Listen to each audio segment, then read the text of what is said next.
Order of the Laredo Independent School District Board of Trustees public hearing is Thursday, December 9th, 2021, at 5:20 in the Amber Yeary Boardroom. Roll call, me, I'm here. Would you all please rise for the Pledge of Allegiance? I pledge allegiance to the flag of the United States of America and to the republic for which it stands, one nation, under God, indivisible, with liberty and justice for all. Dr. Rios.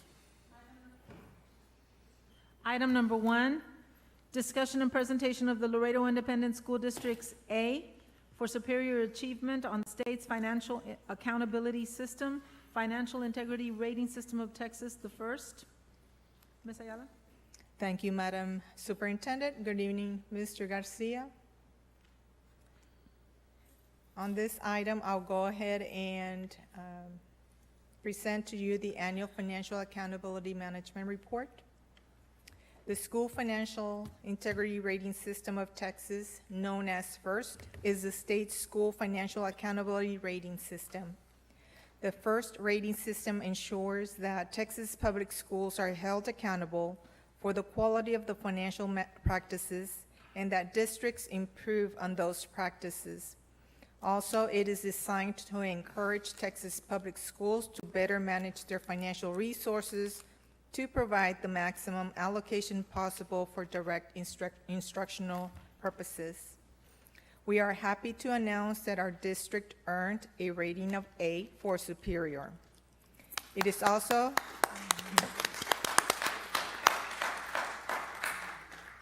thank you.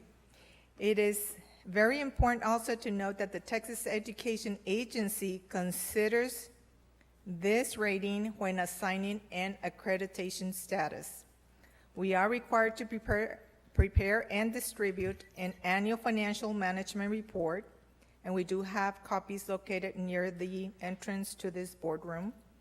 And we must provide the public with an opportunity to comment on the report during this public meeting. Pages 1 and 2 provides information about the FIRST rating system. On page 3, the Board of Trustees who served during the fiscal year ended June 30th, 2020 is listed as follows. For District 3, Mr. Hector J. Noyola. He served as president. For District 6, Mr. Hector J. Garcia served as vice president. For District 7, Mrs. Monica Garcia served as secretary. For District 1, Mr. Jose A. Valdez.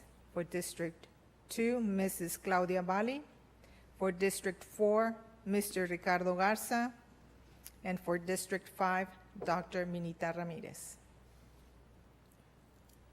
On the lower section of the same page, the statewide counts and Region 1 counts are shown. Laredo ISD was one of 856 school districts in the state of Texas that received an A rating of superior achievement, and one of 26 in Region 1. In calculating the financial accountability indicators for school districts, TEA used the annual financial report, the data feed file, PIM submissions, warrant holds, FSB payments, and other sources, including but not limited to the Internal Revenue Service, Teachers Retirement System, and the Texas Workforce Commission reports. The criteria for the rating begins on this page, which is page 4. There are 20 indicators divided into 3 categories. Category 1 consists of critical indicators which failure to meet the requirements of any critical indicator would cause a failure of FIRST. Category 2 consists of solvency indicators which focus on the solvency of the entity. And Category 3 consists of the financial competence indicators which identify serious deficiencies in the financial management of public funds. Now I will begin presenting each indicator.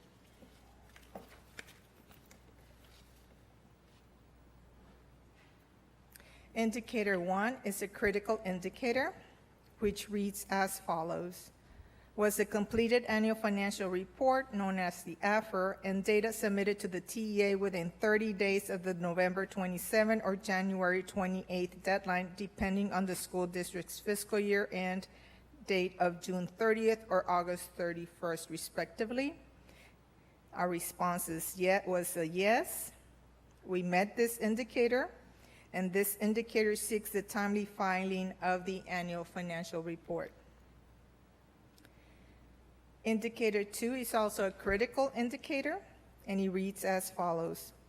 Was there an unmodified opinion in the annual financial report on the financial statements as a whole? Our response was yes. The opinion expressed by our independent auditors on the June 30th, 2020 and August 31st, 2019 audit report was an unmodified opinion. We passed that indicator. Indicator 3 is also a critical indicator, and it reads as follows. Was the school district in compliance with the payment terms of all debt agreements at fiscal year end? The response is Laredo ISD had no instances of default on bonded indebtedness obligations for fiscal years ended 2020 and 2019. The answer is yes, and we did pass this indicator. This indicator seeks to make certain that our district has timely paid all bills, obligations, including financing arrangements to pay for school construction, school buses, photocopiers, et cetera, et cetera.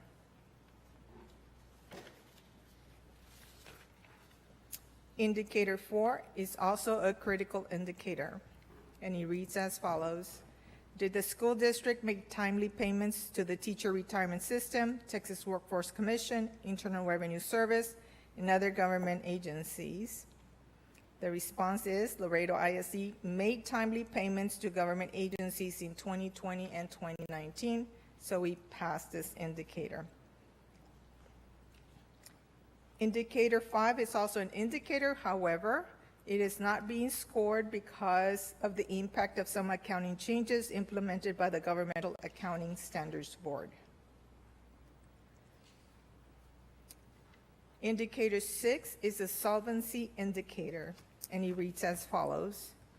Was the average change in fund balance over 3 years less than a 25% decrease, or did the current year's assigned and unassigned fund balances exceed 75 days of operational expenditures?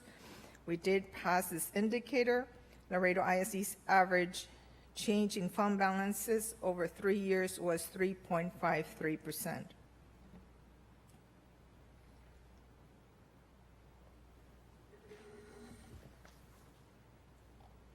Indicator 7 is also a solvency indicator, and it reads as follows. Was the number of days of cash on hand and current investments in the general fund for the school district sufficient to cover operating expenditures? Our response was Laredo ISD's number of days of cash on hand was 137.6639 days for 2020 and 152.5969 days for 2019. We earned 10 of the 10 points in this indicator. Indicator 8, solvency indicator, was the measure of current assets to current liabilities ratio for the school district sufficient to cover short-term debt? Our response, Laredo ISD's measure of current assets to current liabilities ratio was 3.5873 for 2020 and 4.5881 for 2019. We earned 10 of the 10 points. Indicator 9, it's also a solvency indicator, and it reads as follows. Did the district's general fund revenues equal or exceed expenditures? Our answer, Laredo ISD's ratio for the 2020 school year was 2.68%. For the 2019 school year, the ratio was 12.78%. We earned 10 of the 10 points. Indicator 10, it's also a solvency indicator, and it reads as follows.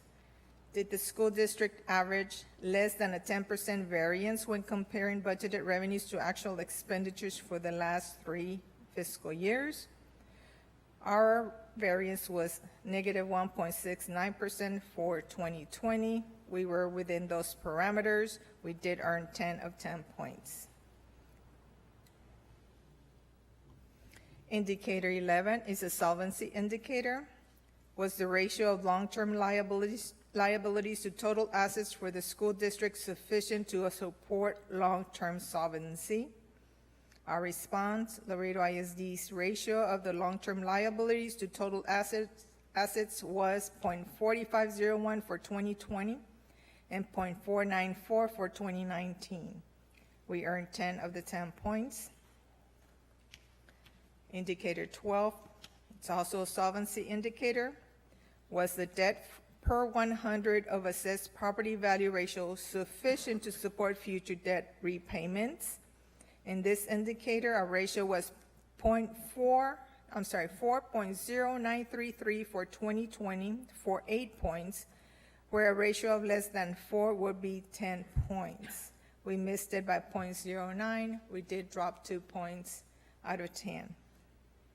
So we earned 8 out of 10 points. Indicator 13 is a solvency indicator. Was the school district's administrative cost ratio equal to or less than the threshold ratio? Laredo ISD's administrative cost ratio was 8.52 for 2020 and 7.71 for 2019, below the 8.55 ratio for school districts with an ADA above $10,000. We earned 10 points out of 10.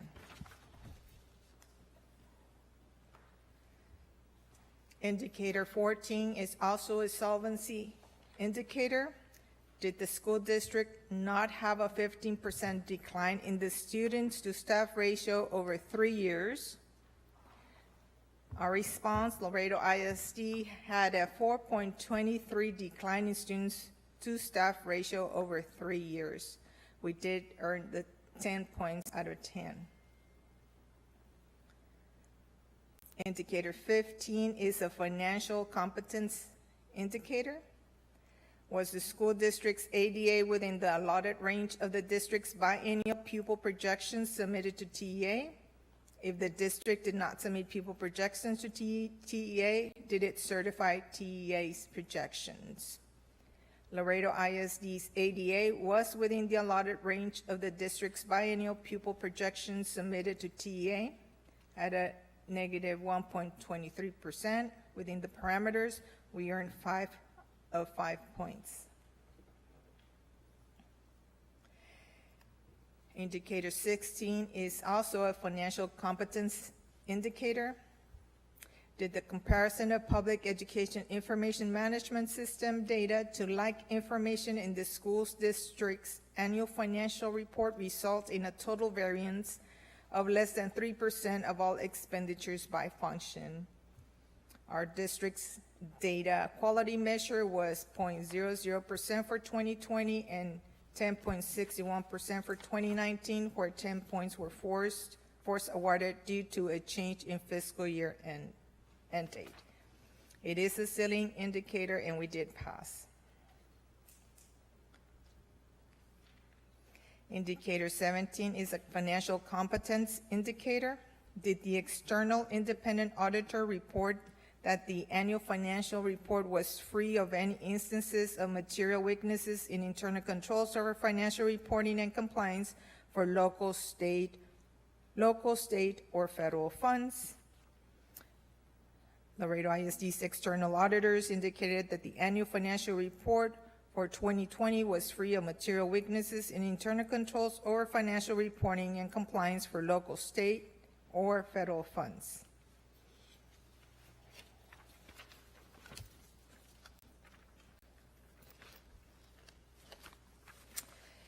For indicator 18, it's also financial competence indicator. did the external independent auditor indicate that the annual financial report was free of any instances of material noncompliance for grants, contracts, and laws related to local, state, or federal funds?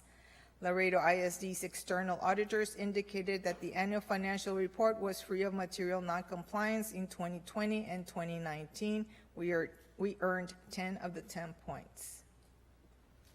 Under Indicator 19, it is a financial competence indicator.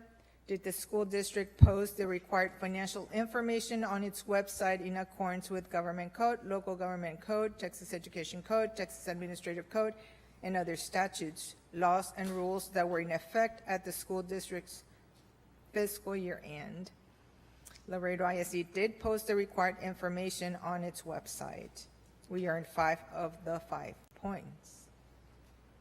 Lastly, under Indicator 20, which is a financial competence indicator, reads as follows. Did the school board members discuss the property's values at a board meeting within 120 days before the district adopted its budget? Laredo ISD did discuss the district's property values at a board meeting within the 120 days of adopting its budget. We do bring Mr. Martin Villarreal to contribute to the discussion on property values. This was a indicator with a ceiling, and we passed.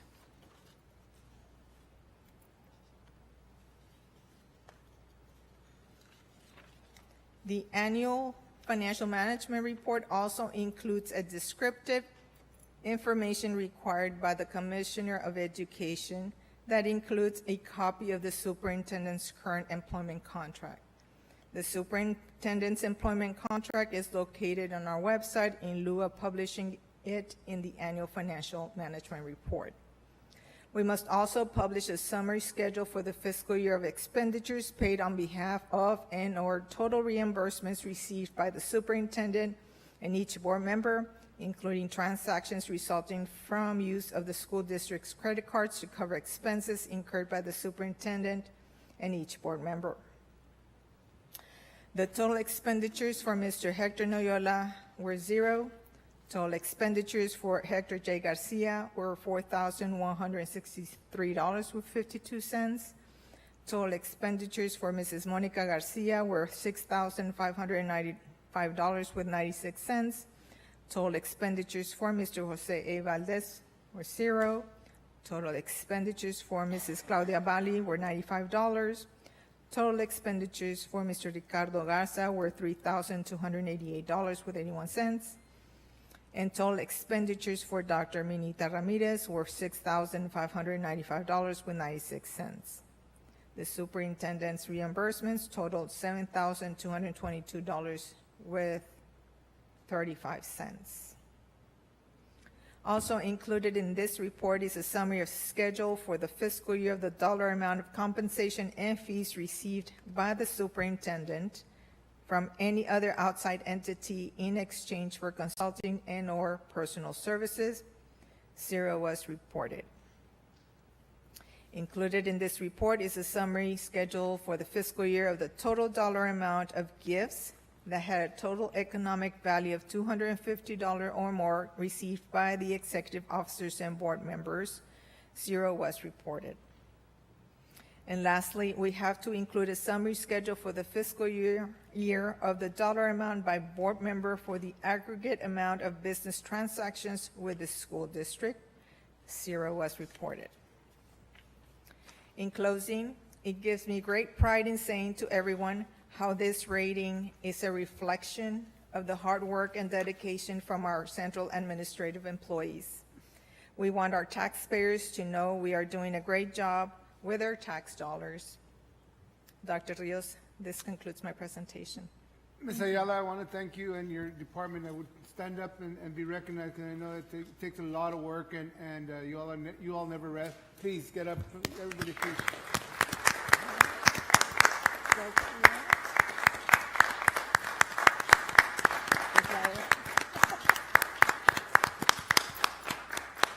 I know that we're the only, correct me if I'm wrong, we're the only school district in Laredo that actually received an A rating In Webb County, sir. in Webb County. Yes. Congratulations. Yes. Thank you for your leadership, because it's only as good as the people you surround yourself by, and you surround yourself by. I really am good people. surrounded by awesome people. Yes. So congratulations. Thank you. Next Dr. item, Rios? Dr. Rios. Congratulations to everyone.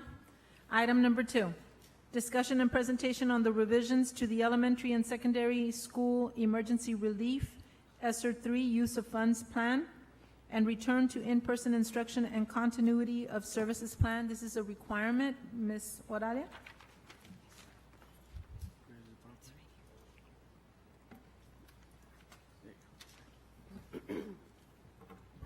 Good evening, Mr. Garcia, Dr. Rios, and members of the audience. The purpose of this public hearing is to comply with ESSER 3 plan requirements. We need to have a 6-month review.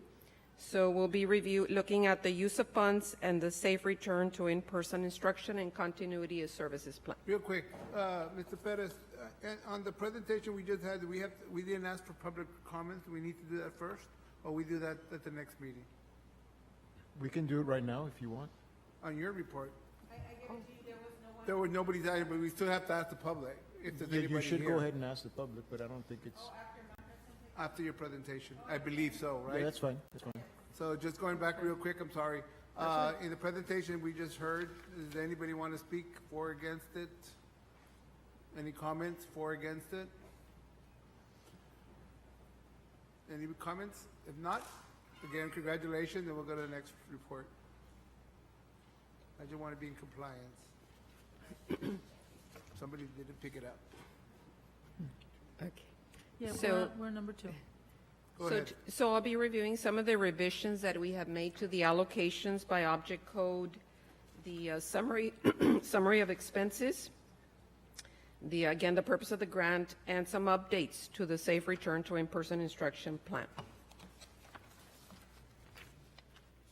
So again, the purpose is to seek public comment and incorporate these input into the plan revisions, and that we make sure we update and review the plans according to CDC guidance. 6 months ago, we presented the ESSER plan back in June of 2021, and we expressed that the requirements are that we use the money to address the loss of learning, again, to take care of the student needs, both academic, social, emotional, and mental health needs, and also to maintain the health of students, educators, and other school and district staff. So here what we see in red is some of the revisions that have been made. As you all can see, they're minor revisions. We do have there the final amount that we received last week. They did give us about $40,000 more. So we'll be amending the application once we take into consideration the input, the feedback. We did present this plan to our principals during the instructional leadership meeting, and also to our DIC committee last week.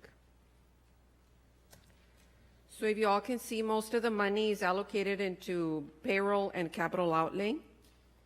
Now, under capital outlay, that money really is used for not just academic instructional devices for the classrooms and equipment, but also the mitigation equipment to disinfect and clean our facilities.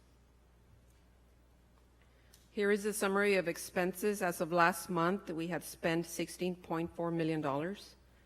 So we're still working on, most of it, as you can see, was on capital outlay, so a lot of that equipment has already been purchased.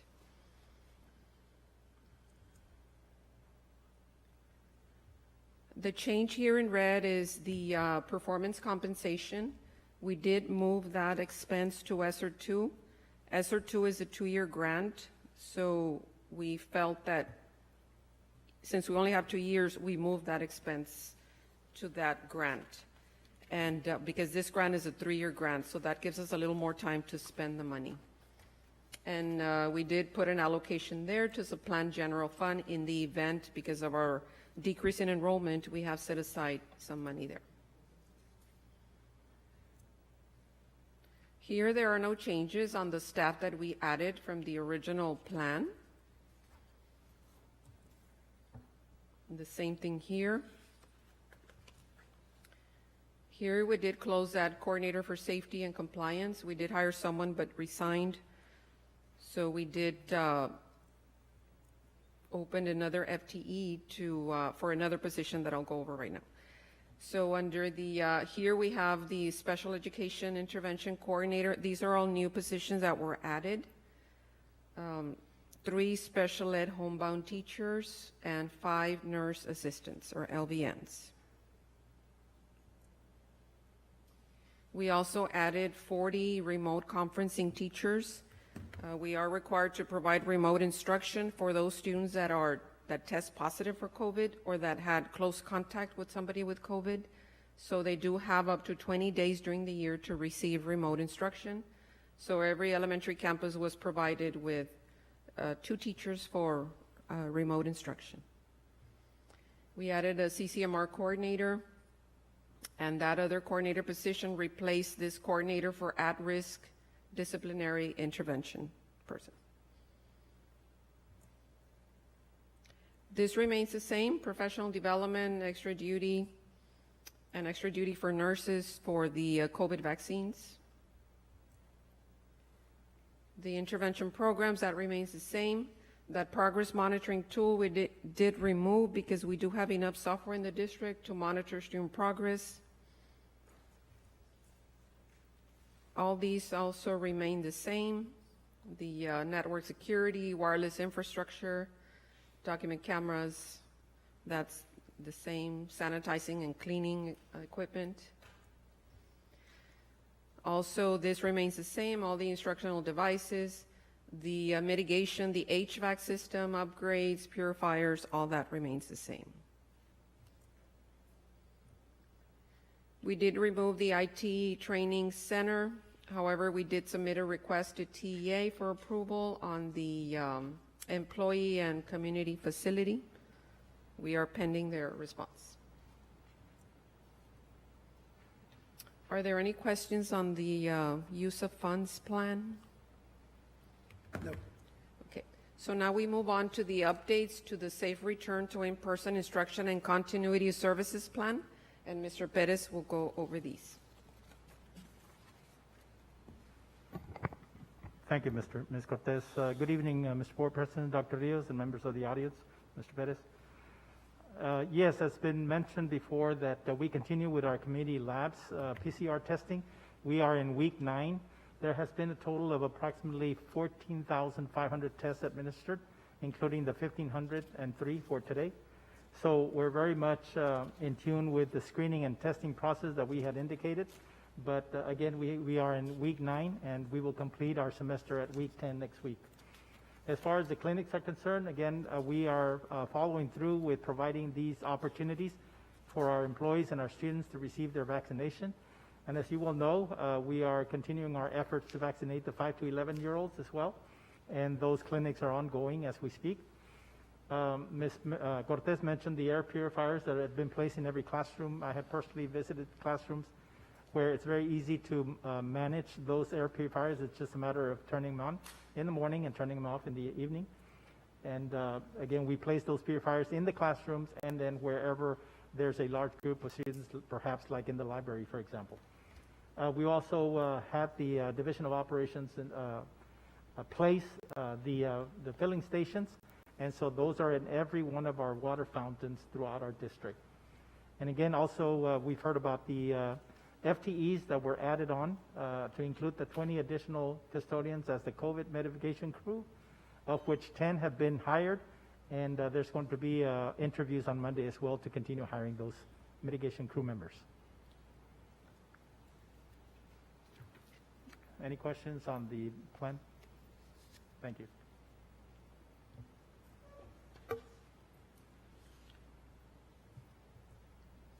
So if there's any questions or comments or input, you can email your comments to esser@laredoisd.org so that we can take into consideration, so that we can revise our plan and submit to TEA possibly the end of this month or in January.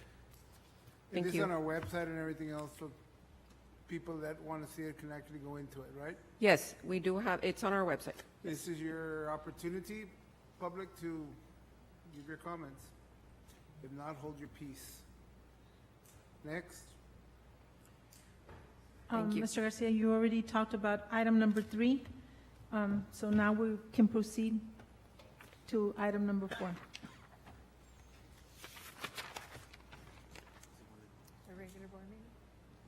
No public report, motion for myself to adjourn.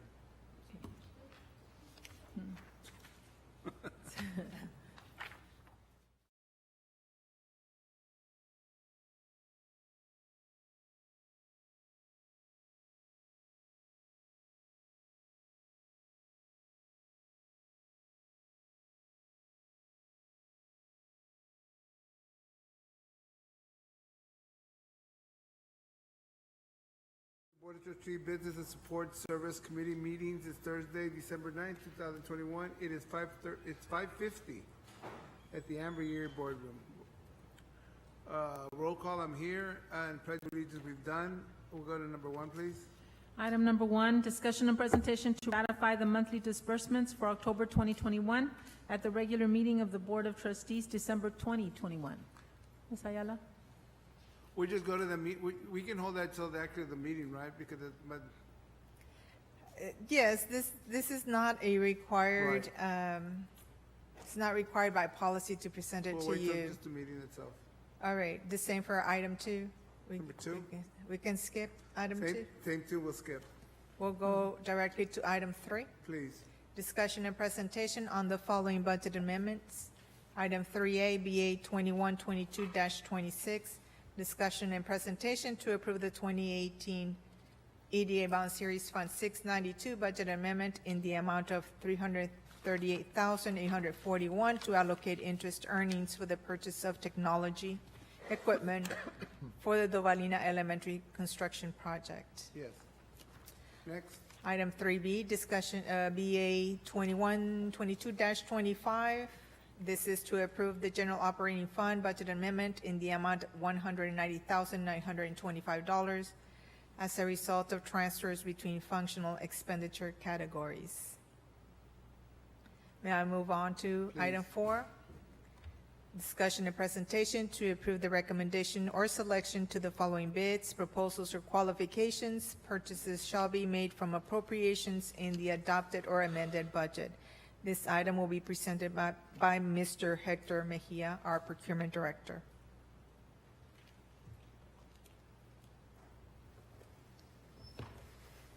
Good evening, Mr. Garcia, Dr. Rios, members in the audience. Item 4A is renewal of RFP 20-021 for office supplies. The Evaluation Committee recommends renewing the following 3 vendors: Executive Office Supply, Patria Office Supply, and Gulf Coast Paper, for an estimated amount of $600,000. Next. Item 4B is renewal of RFP 21-002 for vehicle maintenance, repairs, tires, and services. The Evaluation Committee recommends the following 12 vendors. You don't need to read that. Do I need to read that, Mr. Perez? Yes, if we're going to go ahead and do it in the consent agenda. Wow. I guess so. And you can do a synopsis, more or less go through it, the I main thought I had points. an option. Quickly.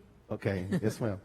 Southern Tire Mart, Andy's Auto and Bus Air, Thermo King of Laredo, DF Gonzalez Towing, Rotex Truck Center, Dodo Motors, LLC, Advanced Diesel and Equipment Services, GLZ Auto Service, AJ's Auto Service, Sandarios Automotive, T&W Tire, and Border Tire, for an estimated amount of $400,000. Item 4C, renewal of RFP 20-020 for plumbing parts, supplies, equipment, plus related items.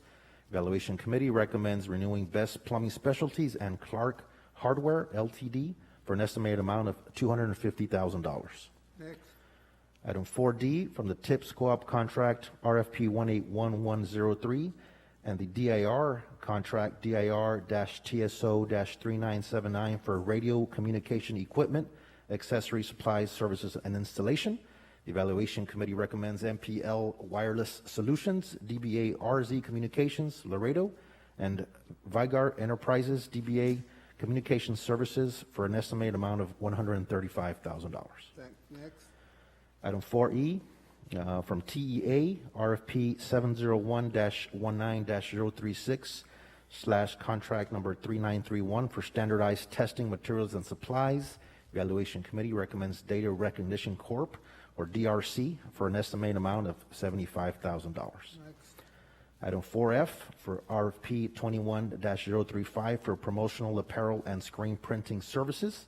Evaluation Committee recommends the following 6 vendors: For Imprint, Positive Promotions, World of Promotions, Morales Enterprises, the Sports Center of Laredo, and Stitch and Print for an estimated amount of $50,000. Next. Item 4G from the Board Co-op Contract 649-21 for custodial supplies and equipment. Evaluation Committee recommends the Gulf Coast Paper for an estimated amount of $350,000.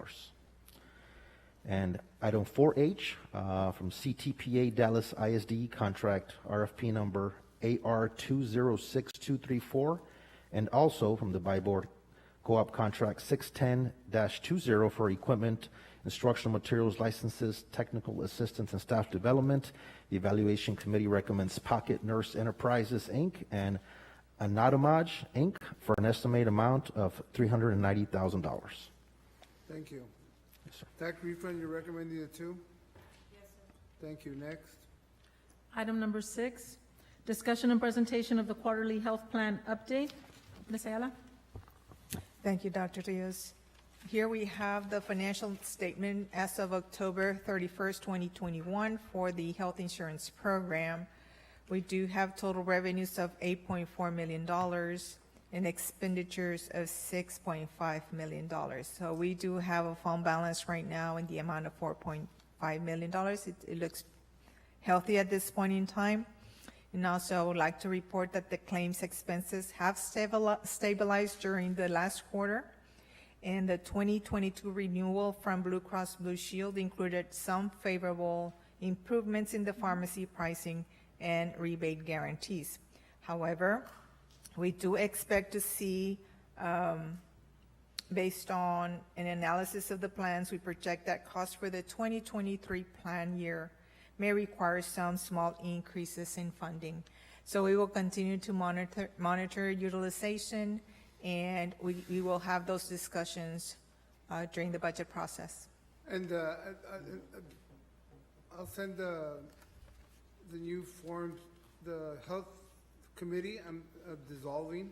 Okay, And well, I'm putting it Recreating together it? with Mr. Garza's compliance, compliance. sure. Just, I'm gonna stick it in there and move over there because we only have one meeting on it, so I'll just put it part of that. It's the same thing with Mr. Pettis's committee, safety, whatever. I'm sticking it all together, All right, but we'll vote on it in the next one. we'll look forward to that plan. Thanks. Next.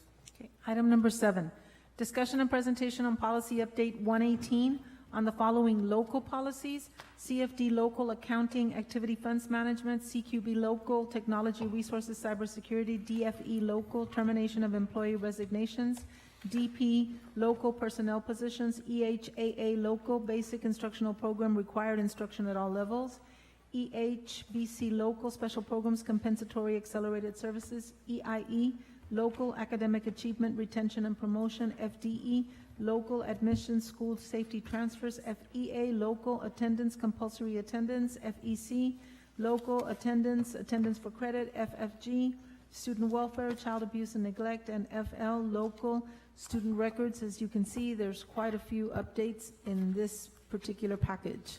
Ms. Castillo?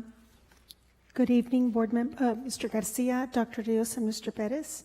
Update 118 contains changes in the law from the 87th legislative session that have an immediate effect on the governance and management of the district. Update 118 includes 12 local policies for the board to consider and 121 legal policies for your review. Here is a list of the 12 local policies that the board will be considering. We'll take them all up. Yes, sir. Thank you. Thank you. You're Next, welcome. May I proceed? Please. Item number 8, discussion and presentation on attendance and enrollment for the second 6 weeks for the 2021-2022 school year, academic year. Mr. Castillo?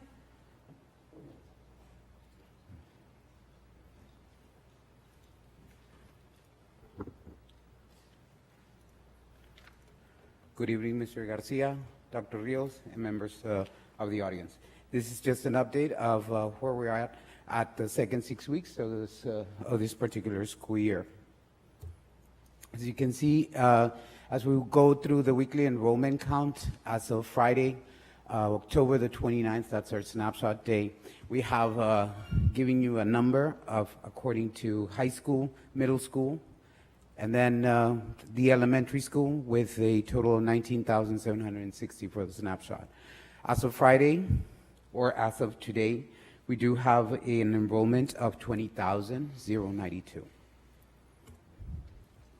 This is the leaver count that we had as of starting on 8/25/21, and this is what we have ended with a snapshot on 10/29 by campus, by grade level. Here we have the district total of 1,349 students at the snapshot date. Dr. Rios, Mrs. Ayala, compared to our budget numbers that we projected, how far are we off?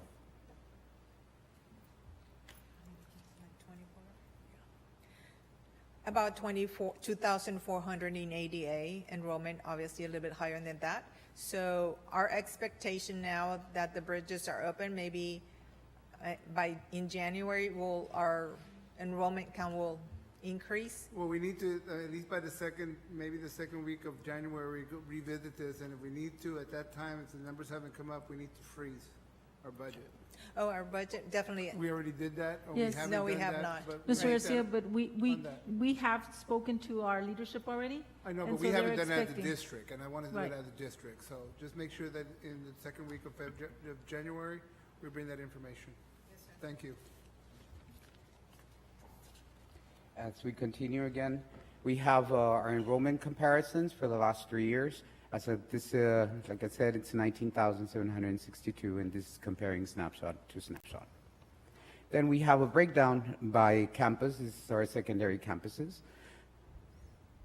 From snapshot to snapshot, from 2019, 2020, and 2021. Enrollment comparison at the elementary as well. As you can see, that trajectory, it's still working to increase those numbers.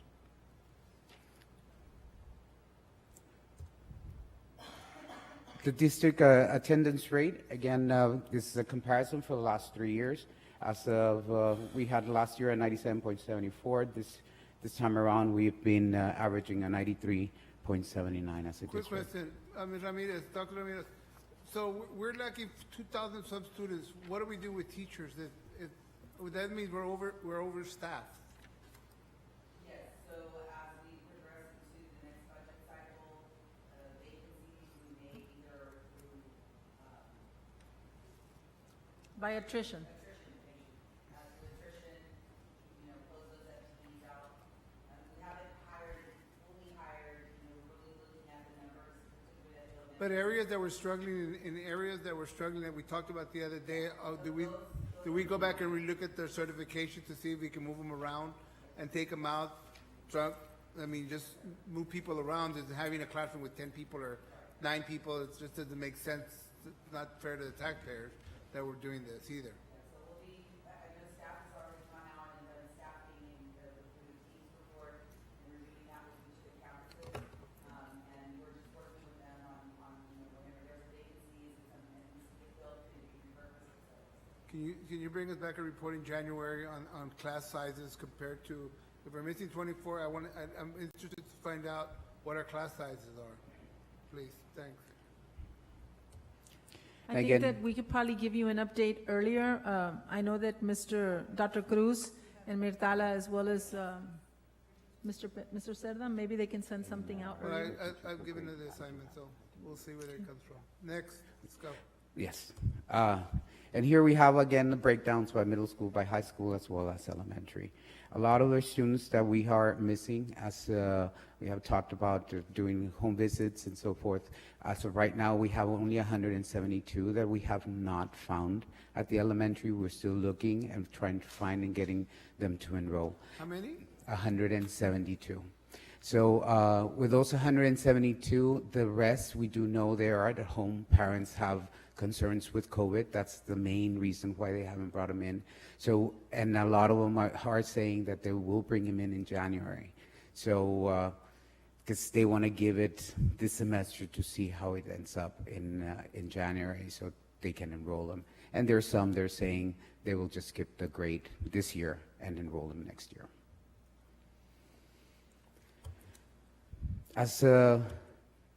So in this, the perfect attendance as well, you notice also that also has been affected.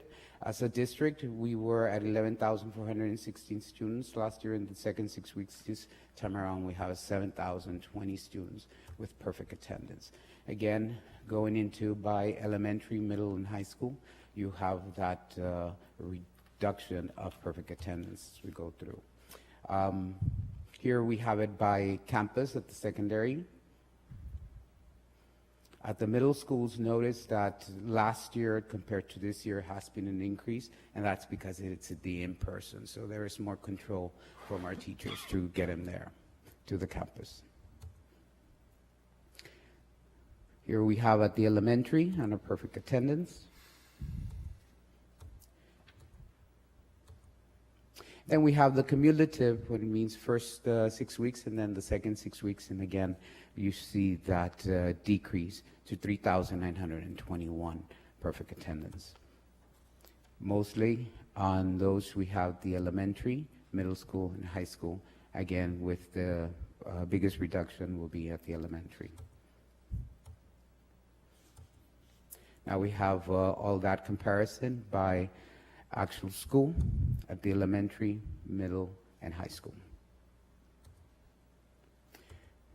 Then you have your supporting documentation, just giving you a breakdown of specifically where students have registered and enrolled.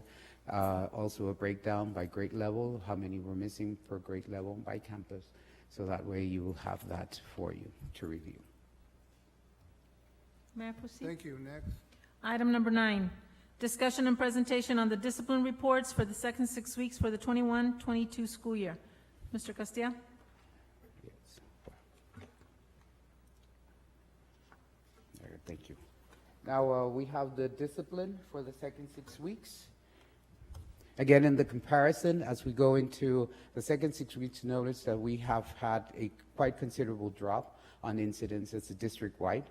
We, from 973 in 2019-2020, I'm comparing to 2021 to 22, and that was because it was a normal school year. So the incidents themselves have also had diminished, and you see the ones that are looking increasingly and almost comparative will be in the fighting probably indicator. Then we have here inappropriate verbal or physical conduct. That's, again, that's the highest for this school year. Then we have the discipline incidents by campus. All campuses are showing still way below what they had 2 years ago in comparison. Now we have noticed one school that has really decreased their incidents. It's Cigarroa Middle School, from 296 back in 1920 to 21-22 this school year. And are we sure that they're documenting them right? That just the new principle, I mean, new strategy, are we doing what we're supposed to be doing, or are we just sweeping it under a rug? No, sir. This time around, what we're doing, before we had a coding where it said student code of conduct. Now there is actual by incident. So they are recording every single incident that does happen. Now they actually attach it to Yeah, it's the a big incident code. difference. Yes, it is. There's a big difference. 90% of the time, there's not a clean picture. Okay, Okay, thank you. yes. May I proceed? Next. Item number 10, discussion and presentation on the memorandum of understanding between Laredo Independent School District and Serving Children and Adults in Need, effective September 1st, 2021 through August 31st, 2022. Ms. Silva?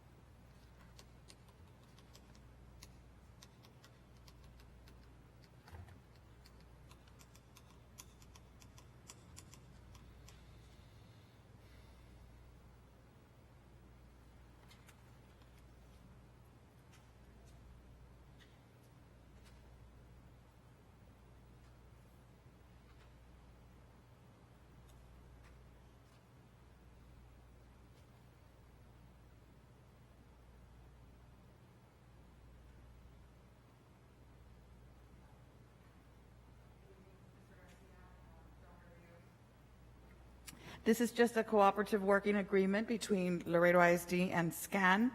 I presented to you all back in August regarding an MOU.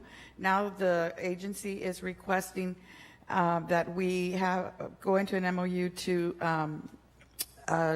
for recovery and outpatient services. And they include Esperanza Youth Recovery Home, Families Unidas, and of course, Stand Youth Outpatient Program. Any questions? No? Did our attorney, did you go through it, Mr. Perez? Some of these items, yes, but not everything. You did? Thank you. Thank you. May I proceed? Yes. Item number 11, discussion and presentation to approve the number of required continuing education training hours earned by each member of the school board as required by the Texas Education Code, Section 11.159. Mr. Gutierrez?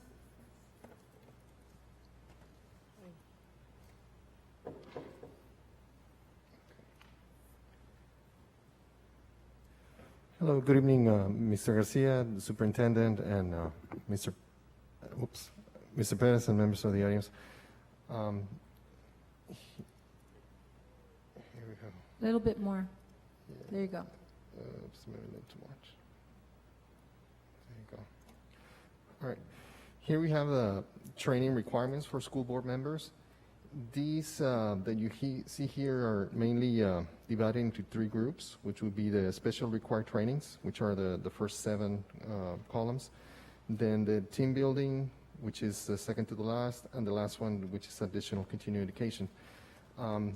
Based on the information that I was given by the superintendent's office, I prepared a table showing the different required hours and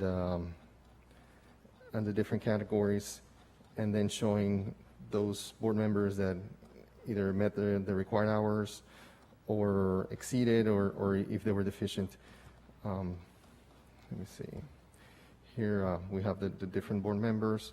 The first column shows the amount of hours that are required, how much they're completed, and then whether they exceeded or they were deficient. Again, this is a requirement to show every year.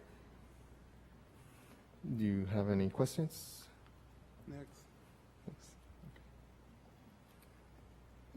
Thank you. Item number 12, discussion and update on pricing and value engineering options for the Cigarroa Middle School project. Are we waiting on that, Mr. Garcia? Huh? Are we waiting on number 12 a little bit? It says Cigarroa Middle School Do you have a report? options. Well, just Thank to you. report that we met with campus principal, campus administration, CMAR, Linedecker Construction, and the architect, and we're working on it. We're going to have it by Monday, and will be, presented for recommendation on Thursday's meeting. Thank you. Letting the community know. Next. Item number 13, discussion and presentation on the capital improvement plan, funding repurposing for 2021-2022 school year. Yes, just very briefly, as I mentioned during the operations meeting, we have an amount of $10,357 allocated to Nixon High School replacement of carpet with VCT, and we're moving $2,100 to Bruni Elementary to do basically the same. It's just to replace carpet and place VCT. We are recommending approval of this. Thank you. Next. Item number 14, discussion and presentation on substantial and final completion dates extension requested by the construction manager at risk, Linedecker Construction of Texas, for the following projects: Cabos Elementary, Cigarroa High School Phase 1, and Dovalina Elementary. Would Mr. you be Velazquez? recommending this? We are recommending it. Okay, thank you. Next. Thank you. Item number 15, discussion and presentation and review of the modified schedule for state assessment testing days and early release waivers for 2021-22, for 2022-23, and 2023-24 academic school years. Good evening, Mr. Garcia, Dr. Rios, members of the audience. For the following testing dates for school years 21-22, 22-23, and 23-24, we're proposing that we are allowed to apply for the waiver so that uninterrupted testing could take place during the assessment for end of course for the high schools.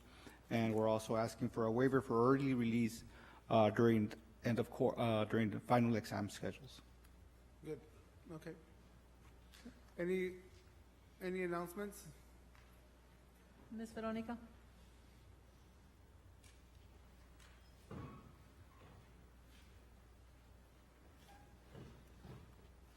Go ahead.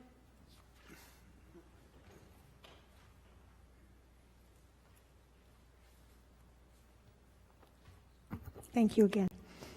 COVID-19 vaccine clinics for students continue this week. Tomorrow, the clinics will be held at Ryan and Santa Maria Elementary Schools.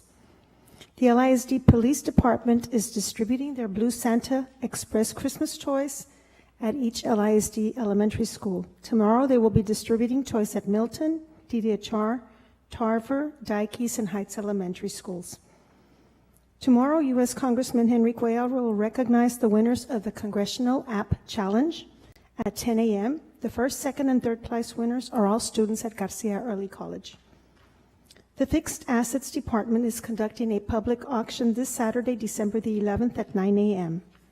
And Memorial Middle is having its Christmas concert in the school's gym on Saturday afternoon at 2 p.m.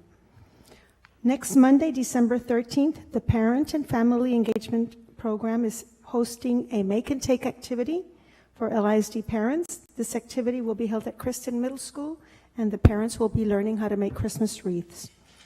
The Martin High Band is hosting their annual Christmas concert on Monday night, December 13th at 6:30 p.m. in the Beatty Gym. Next Wednesday, December 15th, Board Secretary Monica Garcia is hosting the first inaugural Walking in the Winter Toro Land drive-through toy giveaway, and that'll be at 6 p.m. in Aranda Field at Cigarroa High School. The Nixon Band is having its Christmas concert on Wednesday, December 15 at 7:30 p.m. in the gym as well. The Cigarroa High School Band has its Christmas concert and tamalada on Thursday, December 16 at 12:30 in the band hall. And the regular board meeting will be held on Thursday, December 16 at 5:30 p.m. Tarver Elementary is hosting Christmas carols in the park on Friday, December 17th at 5 p.m.